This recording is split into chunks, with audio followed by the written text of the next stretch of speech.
Amen. And so, guys, we have with us Mr. Will Baptiste. Baptiste, And you I get say that it right, right. Baptiste? That was perfect. Well, Ah, I'm there I'm you here in go. There you go. Louisiana. Yes, you have the And so Creole. we have, Right, yeah, we have right, Baptiste over exactly, here. exactly. Yeah, so we have Mr. Will Baptiste with us, and he is a mental health coach, and he is amazing. I met him on Clubhouse, and he was in a room, and he was talking about men's health and their mental health, and he is a mental health coach, and he is here to talk to us today about some of the things that he's doing to help men, especially in the African American community, to deal with some of the issues that men go through and that sometimes women just can't understand. I know, being married for 37 years, I think I know it all. But every time I think I know everything, it's something new. And I can't always be there Right, to help him. Sometimes he absolutely, need another absolutely. male to speak with. So, yeah, so recently his mother passed last year. And so he's really been going through a hard time. And so God Mm, directed me to a therapist. And it's an right. African American therapist, that and And he and loves and I he wanna loves and I talking wanna to point, him. I just wanna point on that how important it is to have an African American therapist because Hmm. I can speak for myself. I remember for the first time that I decided that I was gonna go to that route because I have tried everything else, but nothing works. And I couldn't find a black therapist. And I ended up going to a Caucasian therapist. Hmm. And he was very professional, Hmm. very well knowledge, very well versed, but my Hmm. depression got worse. Let me explain why. Mm. First of all, I'm 41 years old. Never talk about things that happened in my life. Already, this created a lot of anxiety for me, right? That's number one. Number Hmm. two, here's a man that don't look like me. And for me, I felt like I Hmm. was being quote unquote a traitor for airing out Hmm. my dirty laundry. And number three, Wow. he didn't know. He couldn't connect with me. So I had to explain to him Hmm. what it's like to be in a black body. So when you put all these three Hmm. together, so now I feel like I'm a traitor. I feel like Hmm. um, I'm reliving those trauma again, right? Because now I have to talk about it, and now I have to explain Hmm. what it's like to go outside every day. And as soon as I see a cop car behind me, I get into a panic mode. Why? I'm not supposed to. Hmm. But those are my experiences. These are the things that I live on a day-to-day Hmm. basis. But he couldn't understand that, and I don't blame him for not understanding that because he's never had to encounter that. Hmm. So the fact that you say you have found a black Exactly. therapist, and of course, if in nothing else you find a therapist, that's good. But the fact that you have found a black Hmm. therapist, I think was a great thing because now here's someone that looked like him Hmm. that he can identify with. And I think that's that is Amen. that's great. Yeah, I was very surprised because my husband is the type, he don't like to open up at all. And so for him to actually get on, they did a Zoom call. And he went in his truck and took the Zoom call. So I didn't even know what they talked about. But when he came in the house, he was like, man, Right, it was way right. And different than what I it's not thought. just your husband. And he's, I just wanted to know that, yeah. it's not just your husband. This is a problem across the world. This, this is not just a one Hmm. man problem. It's a problem across the world. That's where we are today in 2022. It's a problem. It's a pandemic. Yeah. This is probably one of the oldest pandemic, men's mental health or mental health, period. Hmm. So, Will, when you're coaching, what type of issues are you dealing with, when men come to you? What are the different Well, first of issues that all, full arise? disclosure, men don't come to me. I know. Men don't come to me. I actually a lot of times, or 9 times out of 10, the women are coming to me, right? Right? The mothers, the wives, the sisters, Yes. the good friends. Those are the ones that are coming to me. And my thing is, Mm-hmm. because I've been there, so I am probably the best person to say, okay, how am I gonna approach this man? Very simple. Just like if I was to Mm-hmm. give the gospel to someone, but this person Mm-hmm. is homeless. Do you really think he Mm-hmm. cares about my gospel? Do you really think he care about Jesus? What does he care about? He's looking for He's shelter. looking for So it's the shelter same and thing that I do food. with men. I take them exactly. I'm not talking to them from the place where I want to take them. I speak from the place where they are. So my Mm-hmm. goal is not to tell them what to do, is to share with them what helped me. So in other words, I just hold a mirror in front of Mm-hmm. them and I ask them, what do you see? Who are you? I let them tell me Mm-hmm. because it's irrelevant for me to tell them who they are and what I see. Because if what I see they don't see it, then we're all going around circle. What do you see? Who are you? I let Mm-hmm. them let me know.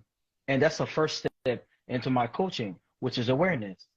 That's what I do. Okay. Awareness. Okay, let's let's let's make sure that if whatever you see, this is where we're gonna start. Are you aware? Because we can't Mm-hmm. do anything until we know who we are, right? So Amen. Amen. that's where I That's start right. with the man, and from that point on, and I build on that just to make sure that we're really drill on who this person is. Because for me, for 41 years, I was living a lie. And when I say I'm living a lie, Mm-hmm. a lot of people say, my goodness, how could you do that? Well, I didn't even know I was living a lie because I didn't know who I was. So, which ended up I'm making the Amen. wrong choices, the wrong relationship, because I'm telling people who I am, so they're treating me based on what I tell them. So now when in return, when That's they treat good. me that way and I don't like it, it's not their fault because I'm telling them, based on something that I think I am, but I don't Mm-hmm. know who I am. And so many of our men don't know who they are, As well as as women. well as But women, as the well as difference women. between women is now I'm so happy because I used to take that as a as as a as a as a bad quality of women, women that talk a lot. But you know what? Mm-hmm. Because they talk a lot, well, guess what? The suicide rate among women very low. So we used to get on Yeah. women. Oh, they're always on the phone. They're always talking. Da, da, da. I'm talking to my girlfriend, but guess what? Guess what? It's Yeah. therapeutic for them. They, yeah, there's a It lot of is. gossip. There's a lot of bad things that come out of this. Sometimes you break up a marriage. Sometimes this, not the other. But we have to look at the overall. Overall, there are Mm-hmm. less likely to commit suicide because they're constantly talking. They're constantly, letting things out. But we don't do that, unfortunately. Mm-hmm. Yeah. We're constantly connecting. I know one of my friends and I, we get on the phone and we talk Right. about everything: childhood, what was Exactly. done when we grew up, and finding all of these different things Right. that we have alike. And we're like, Mm. oh my God, I didn't know you went through that too. So we're constantly, you know, counseling each other. So I can understand what you're saying, but men No, don't it's not do that. that, do they? And we don't because we can't. Not because we don't want to, Okay. because we can't. We would rather we would rather die than to talk to someone. We would rather die than to talk to someone. The thing is, um, and this is a podcast that I'm preparing, and I'm gonna be recording soon. There are three reasons why. Um, there are three warning signs that most people miss, and that led to suicide. The first one is loneliness. They feel disconnected from other people. Um, they Mm-hmm. rarely interact with people who care about them. They feel a sense that where they, not, they don't belong. And They feel like an outsider in social gathering. And that's the first part. The first part is they feel loneliness. And then the second thing is the perceived burdensome. They feel like they're better off if they're gone. They feel like the lives of the loved ones they'll be happier without them.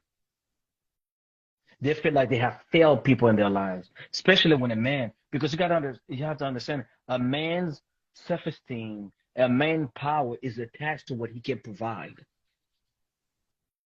That's why a lot of men, when they lose their job, when they lose their stock, when they lose their money, they feel like they can't provide because a man is supposed to provide. So they feel like they're failing their Mm-hmm. family. They feel like they're being a burden to people. Then that's the second sign. And the Mm-hmm. third is now they're no longer scared of death. Some of the scariest thing that's been done in the world are men because we are not afraid of death. Um, we don't care about blood. Blood doesn't phase us, right? And we can tolerate pain. This notion, no pain, no gain. We're supposed to be we're supposed to feel Mm-hmm. mainly about this, and there's nothing mainly about that. And we're not afraid to die. So when you have all this, you have loneliness, then you have burdensome, and you have the capacity for suicide. Then that's all you need. And all of a sudden, there's nothing left for you to do. So you kill yourself.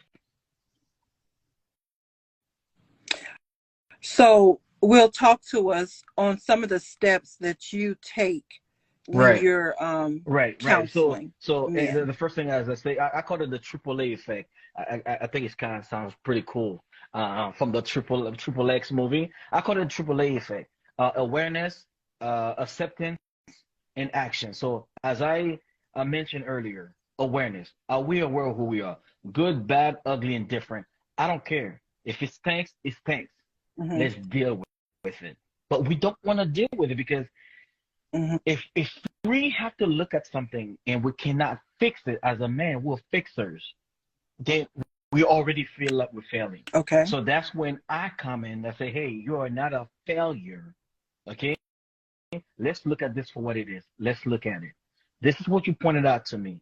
So let's find out exactly where these where what what are some of the things that are very urgent, right?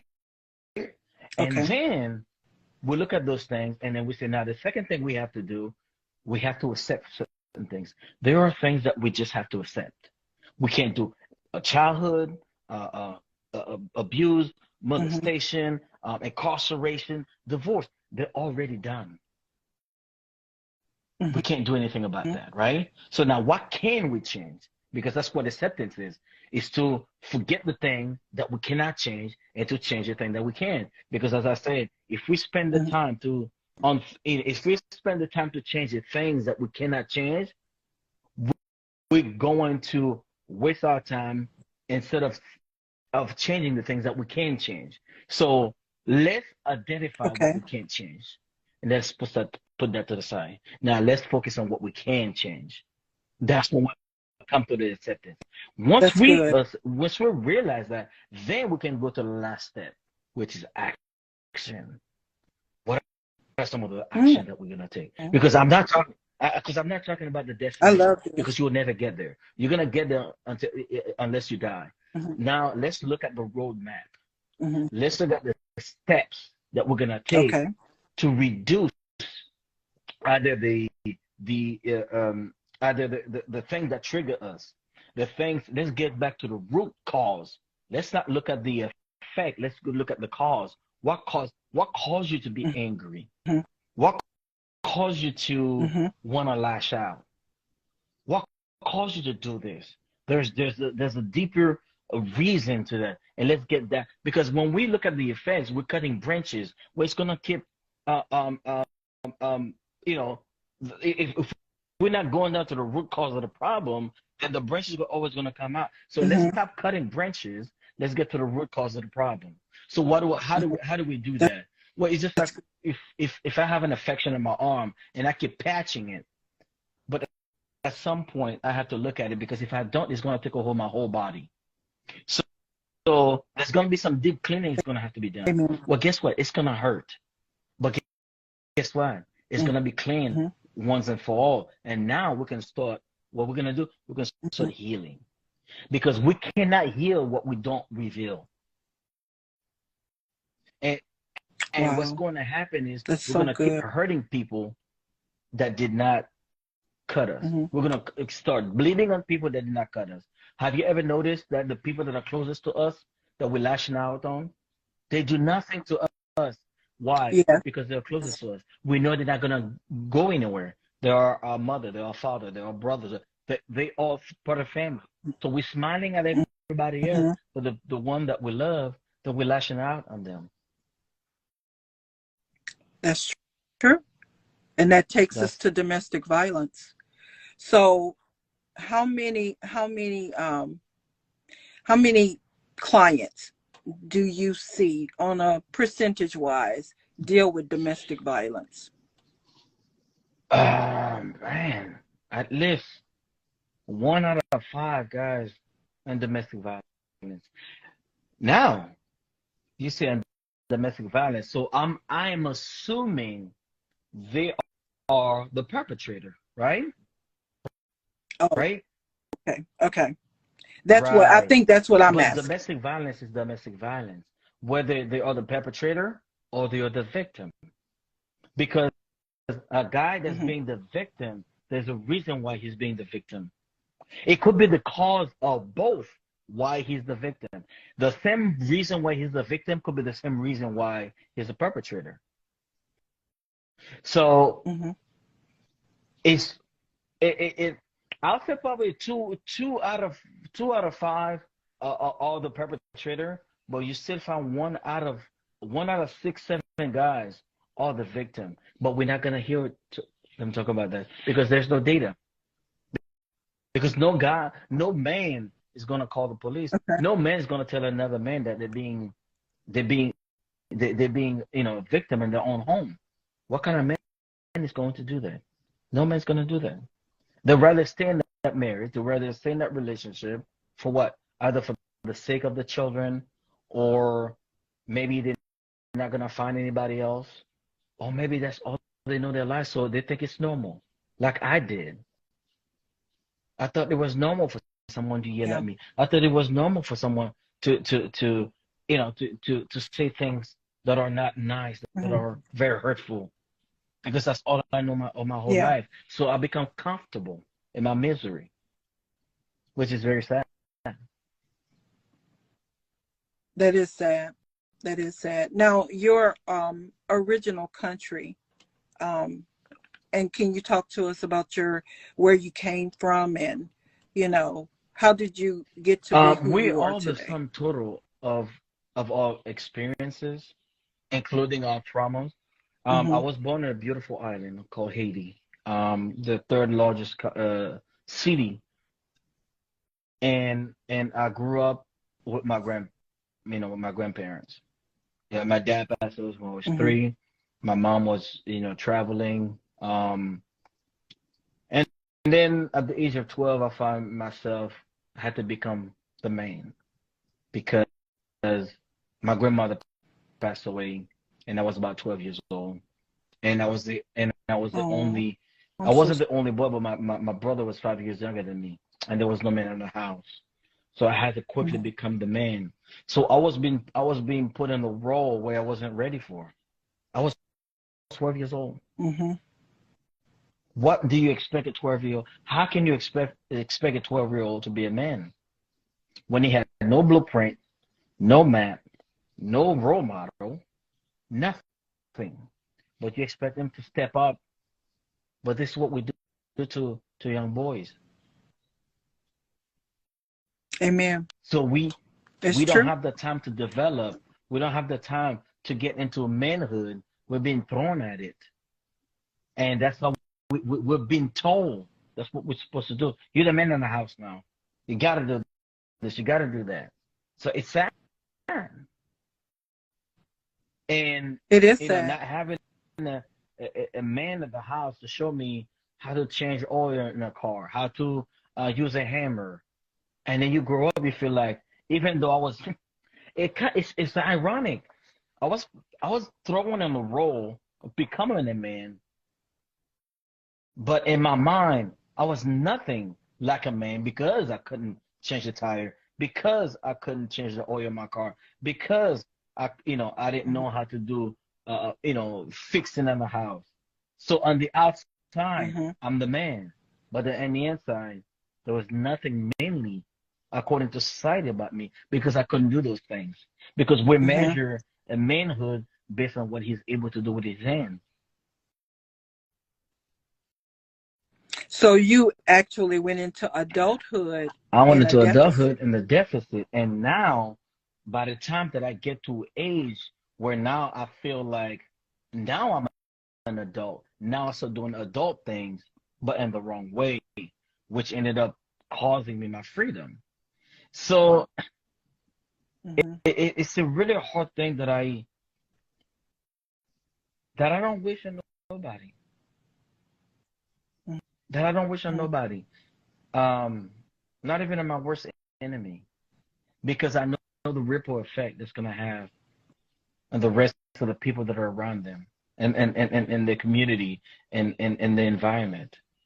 Because when things like that happen to you, it doesn't just affect you. It Mm-hmm. affects also people around you.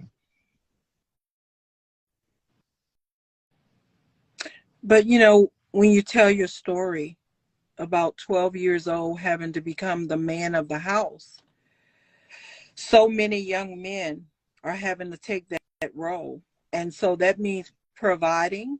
Well, how are you going to provide? You're 12 years old. So you have to figure out ways. You said it. I have to figure out ways. Yeah. I have to figure out ways. So fast forward, moved to the States, um, to be with my mom, my early teenage years. And now I found myself with the wrong crowd because I had to provide. I found myself with the wrong crowd because that's where I can find love. I found myself with the wrong crowd because that's where I found my value. If I felt like I'm a real man now because I can do things that men will do, real men will do, not just little things here and there. I mean, I'm talking about getting in Mm-hmm. trouble because now I'm a man and I had to show Mm-hmm. how manly I was because so I had to compensate for not knowing what I should have known doing in the house. So I had to compensate for that. I don't know if that it makes any sense at all. It makes lots of sense. It makes lots of sense. And the thing about it is we appreciate you sharing all of this with us because there are so many young men who are in that same position. There are so many out there right now who need to hear this story because your story is so real. It's real, and we see it every day, every time we turn on the news. Here in Louisiana, here in Baton Rouge, oh my gosh. I'm like, why are 15-year-olds murdering each other? Mm, But they're out there right, surviving. right. You know what I'm saying? I'm like, where are their parents? Why is a 12-year-old with a gun? Why, it's that type of stuff. And you hear it every day. But you're giving us some insight today on how this can happen. If you are left to take care of yourself at the age of 12, when you're still basically forming your identity and, just you're now having to take on a role of an adult. which was very detrimental to me because I didn't get to live Yeah. my age, and I thought it was a good thing, and people thought it was a good thing. But now fast forward 20, 30 years later, now I am living the consequence of that. Hmm. And And then having to deal with the trauma of losing your oh grandmother. man, I wish it was only just a trauma of losing her. um, the abuse, that she was no longer there to protect me. They abused. Just it wasn't too long ago. I said about probably a couple years ago that I finally forgive her for dying, because I felt like she abandoned me. So I have this abandoned issues and rejection, betrayals, because I felt like if she was here, the things that happened to me wouldn't happen. Maybe somebody would protect me, but nobody was there to protect me. But I know, as an adult now, as a faith person, I know that God was there the whole time. But you couldn't tell that to a 12-year-old. So I'm sure you had a lot Oh of my anger. gosh, absolutely, frustration, anger, but to home, at home. So that's when I took it all out on God 2 years ago. I took it all out on Him. I blame Him for everything. But on the other hand, I say, you allow me to go through all this, knowing this was going to happen, but you allow me to go through it. Then I curse Him. But on the other hand, I said, but you're God. So you still allow me to go through it, and I'm still alive. So there was a reason for that. Then that's when I began to see the purpose and the pain. I began to see the passion and the pain and the power. And now I'm using that to help others, so that way they don't have to, because Amen. pain is inevitable, but suffering is a choice. So what That's good. I want to do is to relieve the suffering that those men is gonna have to go through. But the pain, I thank God for the pain, because the pain is what allows us to grow. The pain is what allows to, is what allows to know there's something that needs to be done. And as I always take this, I take this example as someone with leprosy. The reason why they are losing their nose, they're losing a part of their body, that's because they feel no pain. So they could lose a finger, they're not gonna feel anything. But I thank God for pain. But I don't have to suffer. And that's what I refuse to do. I refuse No. to suffer. Amen. Amen. And so right now, guys, we're talking with Will Baptiste. He's a mental health coach, and we're talking about men's health today. Whew, this is so good. This is really good, Will, because we talk about a lot of different things. Women are always having conferences, oh, women's conference, oh, women's conference. But you barely ever hear about a men's health Yeah, no, conference and or that's something so I'm what's really yeah. I'm working on, because I think it is very important Mm-hmm. that we have that, where men can actually come together, Yeah. where they can actually speak and really be vulnerable, because I think there's power in vulnerability. Mm-hmm. So I think that is something that Amen. is way overdue, Amen. and I'm working behind the scene a lot, especially now. I have my nonprofit where I'm going to be able to help men on Mm-hmm. a much much effective way, and a much bigger way. So this is Mm-hmm. something definitely for the 2023. That's something that's going to be my top priority, to have a conference for men where they can actually come together, like a men retreat, so to Mm-hmm. speak. But it's really going to be focused really on Amen. how can we show up better for ourselves, not for others, but for ourselves. Yep. Because we've been trained, we've been conditioned to Amen. show up for others. We've been conditioned to protect others. We've been conditioned to provide for others. We've been conditioned to know how to give to others, but we never learn how to receive. We never learn how to be, just taking care of ourselves. And I think it's time for us to start doing that for ourselves. But Amen. ultimately, it's going to Amen. benefit the people around us, because when we are well, when we mentally stable, and I think by doing so, you can show up better for others, for your loved ones. Amen. Amen. So, Will, can you talk to us about how we can get in Oh my contact gosh, with you? absolutely. I am on IG, Will to Rise. That is the Mm-hmm. name of my company. I'm on TikTok as well. I Mm-hmm. am on LinkedIn under my name, Will Baptiste. I'm on Twitter, Will Baptiste. And also they can contact me at Mm-hmm. meetwilltorise.com. Meetwilltorise.com. They can find me there. And I do have a podcast as well. It's all about men's mental health. Okay. Is under self help. I have a book that's coming out. As a matter of fact, Okay. people that are listening to us, I have for 50 VIP. So basically, in the back of the book, I'm offering only to 50 people either have their name or their business name in the back of my book for only $30. And and they will Oh, receive cool. a signed copy of the book as a thank you of being a supporter. So they will be listed in the back of the book as a supporter, and to thank them, they will receive a signed copy of my book, which is called Will to Rise. Oh, wow. That is amazing. Will, I'm just so happy to meet you. And this has been a wonderful, wonderful podcast. And thank you so much for being on Morning Soulshine with Bridget. And anything I can do to help, please count me in.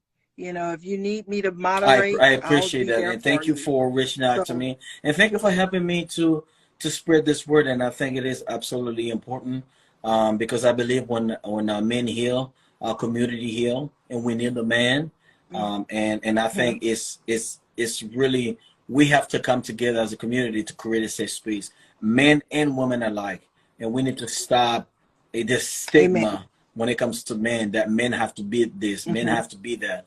So can men just be men Hmm. and just do, and live in a society where they don't feel like there's pressure to do this, and that pressure is, and Hmm. it's I think it's just it's not good for us, and I think we need to come to that No. realization that it is doing more damage than anything else. And I think it's time for us to kind of wake up and realize Amen.